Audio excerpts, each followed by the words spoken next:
Hello दोस्तों, good evening. मैं राजीव अवस्थी आज आपके लिए मैथ का बहुत ही अच्छा टॉपिक लेकर के आया हूँ। मैं इसको महत्तम समापवर्तक बोलते हैं या फिर इंग्लिश में हम इसको हाईएस्ट कॉमन फैक्टर भी बोलते हैं।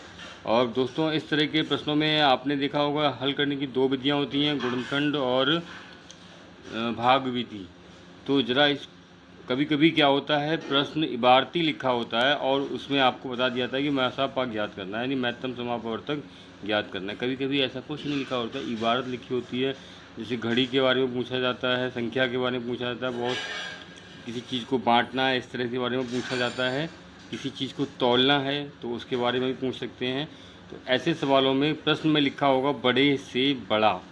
जब कहीं भी बड़े से बड़ा या अधिक से अधिक पूछा जाता है तो आप उसको समझ जाएंगे कि प्रश्न में हमें महत्तम समापवर्तक पूछा गया है, हाईएस्ट कॉमन फैक्टर।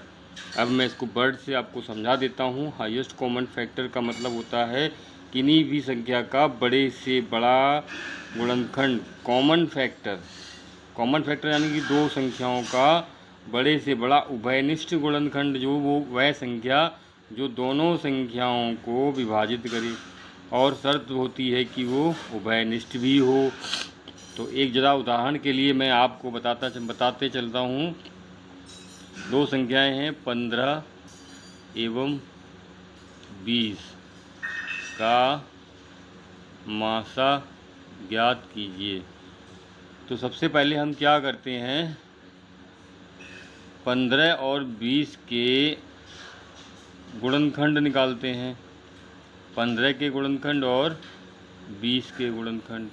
अभी हम एक गुणनखंड विधि से ही, साधारण विधि से आपको बता दें हाईएस्ट कॉमन फैक्टर क्या होते हैं। तो 15 के गुणनखंड हमारे होते हैं, आप बता सकते हैं, एक सभी जानते हैं, फिर भी डिस्कस कर लेते हैं एक बार। एक आपका सार्वभौमिक गुणनखंड होता है, फिर एक के बाद 15 में 3 से भाग जाएगा, 3 के बाद 5 से भाग जाएगा और 5 के भाग स्वयं 15 से इसमें भाग जाएगा। इसी प्रकार 20 में सबसे पहला गुणनखंड 20 का होगा 1, फिर उसके बाद 2, फिर 5, फिर 10 और इसके साथ 20। ये आपके संख्या 20 के गुणनखंड होते हैं। और हाँ सॉरी, इसमें 4 भी आएगा, इसको हम यहाँ पे लिख सकते हैं, यहाँ पे लिख दे रहे हैं 4। 20 का एक गुणनखंड 4 भी होता है। अब परिभाषा के अनुसार बड़े से बड़ा उभयनिष्ठ गुणनखंड महत्तम समापवर्तक, दोनों में अपवर्तक हो जो समान हो।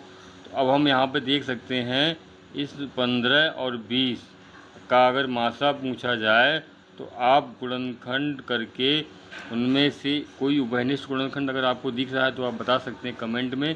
यहाँ पर हमारा उभयनिष्ठ गुणनखंड है 5 और एक ही गुणनखंड है। अगर यहाँ पर एक या दो संख्या होती उभयनिष्ठ तो उनमें हम क्या करते, सबसे बड़ा, यहाँ पर हमारा मासा होगा 5। 15 और 20 का मासापा 5 आएगा। Highest common factor of 15 and 20 is equal to 5।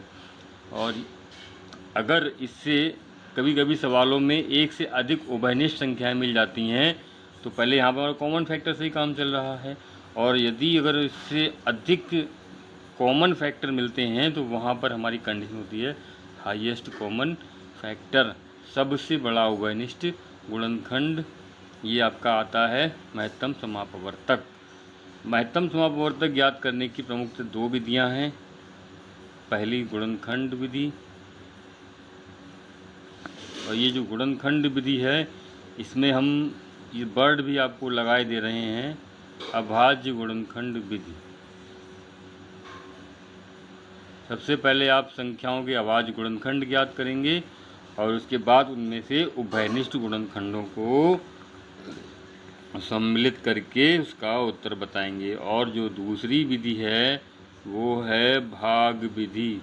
भाग विधि थोड़ी सी जटिल भी है और लेकिन उससे उत्तर निकालने में जल्दी भी होती है।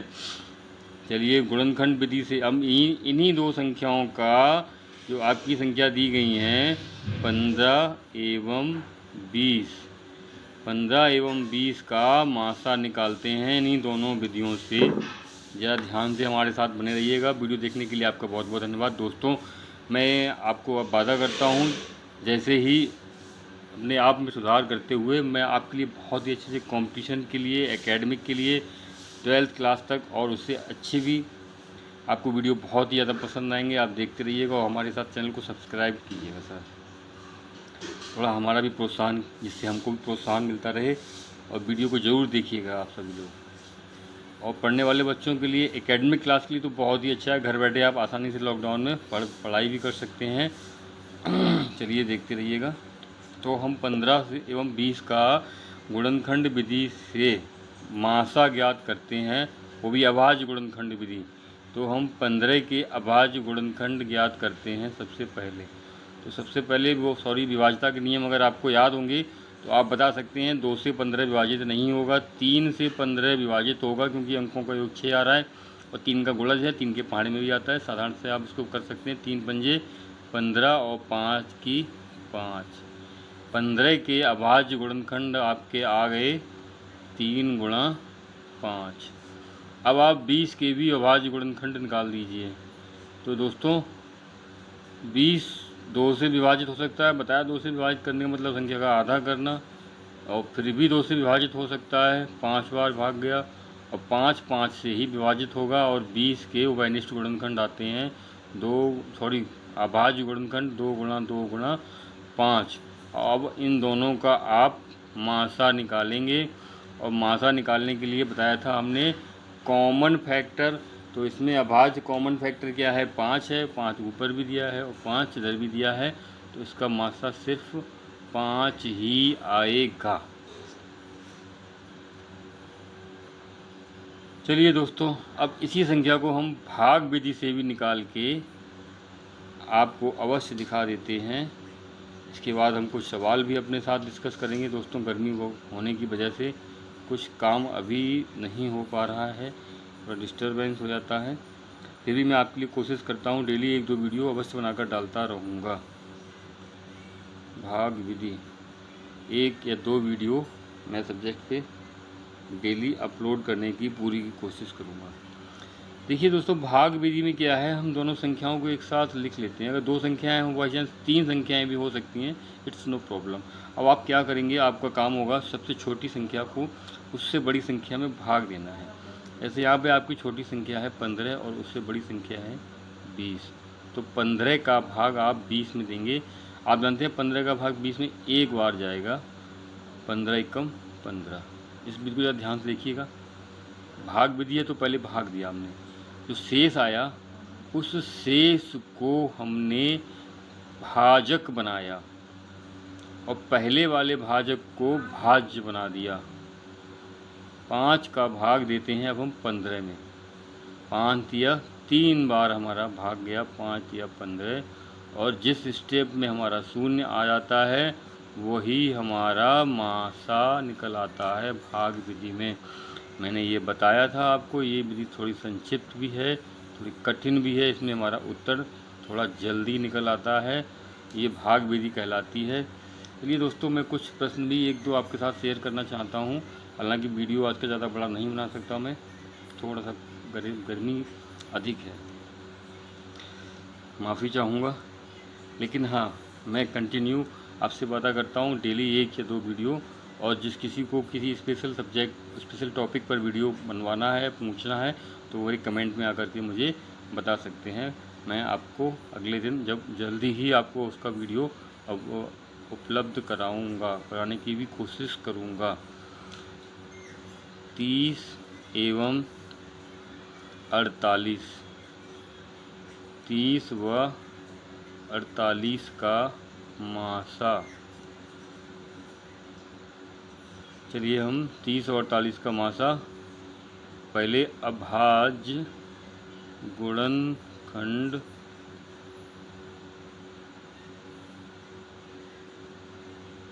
विधि 30 का अभाज्य गुणनखंड 2 से भाग दिया, 2 से भाग जाएगा, इकाई का अंक 0 है, 15 आ गया। अब 2 से भाग नहीं जाएगा, 15 वाला वो पहले अभी जो हमने किया था, हम उसी का आधार पे 15 के गुणनखंड लिख देते हैं। 3 और 5, 3 पंजे 15 और 5 एकम 5। 3 की आवाज़ गुणनखंड हमारे 30 की आवाज़ गुणनखंड होते हैं 2 गुणा 3 गुणा 5। अब आपका आता है 48, 48। 48 के आवाज़ गुणनखंड क्या होंगे? 2 से विभाजित किया 24, फिर 2 से विभाजित किया 12, पुनः 2 से विभाजित किया 6, फिर 3, फिर 3। 48 के अभाज्य गुणनखंड 2 हमें 4 बार लिखना है। 2 दूनी 4, दूनी 8, दूनी 16 और 3 48। दोस्तों हमें इन दोनों का मासा निकालना है। अब आप देख सकते हैं इसमें क्या कॉमन है। एक तो हमारा 2 कॉमन है और दूसरा हमारा 3 कॉमन है। बाकी इसमें कोई भी गुणनखंड कॉमन नहीं है। तो जो 2 कॉमन गुणनखंड हैं उनको हम यहाँ लिख लेंगे। दोनों अभाज्य गुणनखंडों को 2 गुणा 3 और 2 तिया 6, अर्थात 30 एवं 48 का मासा कितना आएगा? 6। चलिए दोस्तों, थोड़ा सा मैं आपका और वक्त बर्बाद करना चाहता हूँ। इसको भाग विधि से एक बार हल करके मैं आपको दिखा देना चाहता हूँ। चलिए दोस्तों देखते हैं। ये रहा आपका भाग विधि। भाग विधि में क्या करना है? 2 संख्याएं हैं हमारी 30 एवं 48। तो हमारी छोटी संख्या है जो 30 और बड़ी संख्या है 48, इसलिए हम 30 का भाग 48 में देते हैं। और भाग देने की प्रक्रिया यहाँ पर मैं लिख दे रहा हूँ। ये जो विधि है ये हमारी भाग विधि है। 30 का भाग दिया एक बार, 30, 30 की 30, 30 बन जाए 30। यहाँ घटाने पर 8 आते हैं, 4 में 3 गया 1। अब 18 को हम भाजक बनाते हैं और ये 30 जो है हमारा भाज्य हो जाएगा। अब 18 का भाग 30 में देते हैं तो एक बार जाता है 18 की 18। 30 से 18 गया, यहाँ बचा 12 और 12 का भाग देंगे 18 में। फिर वही परिणाम 12 एकम 12, 1 बचा, एक बार भाग गया 6 बचा और 6 का भाग दिया 12 में। 6 2 बार गया, 6 दूनी 12 और यहाँ हमारा शेषफल आ गया 0 और मासा उत्तर आ गया हमारा 6। बताया जहाँ पर शेषफल 0 आता है वहीं हमारा उत्तर हमें प्राप्त हो जाता है। उसी भाजक को हम मासा कहते हैं। और अगर 3 संख्याओं का मासा निकालना होता है तो इसी उत्तर को लेकर तीसरी संख्या को भी विभाजित करते हैं। अगर तीसरी संख्या विभाजित हो जाती है तो ये उत्तर उसका मान्य उत्तर होता है। चलिए दोस्तों, गर्मी की वजह से आज मैं थोड़ा सी आपको कम ही बता सका और मैं वादा करता हूँ बहुत ही जल्दी आपके लिए बहुत अच्छी वीडियो जो कि आपके लिए एकेडमिक्स और कंपटीशन लेवल के लिए बहुत ही ज़्यादा इंपॉर्टेंट होंगे। और मैं कुछ सुधार कर रहा हूँ। अभी मैं सिर्फ एक मेरे अंदर जो इच्छा थी मैं उसको देख कर रहा हूँ। मैं अपने साथियों की, बच्चों की और दोस्तों की मदद करना चाहता हूँ जिसे भी किसी आवश्यकता है कि मैथ में, साइंस में। आपको कंटिन्यू वीडियो मिलते रहेंगे, ये मेरा वादा है। और जुड़े रहिएगा आप मेरे साथ चैनल पर ग्लोबल मैथ लर्निंग पॉइंट में। और प्लीज़ दोस्तों चैनल को लाइक और सब्सक्राइब करना मत भूलिएगा। Good night.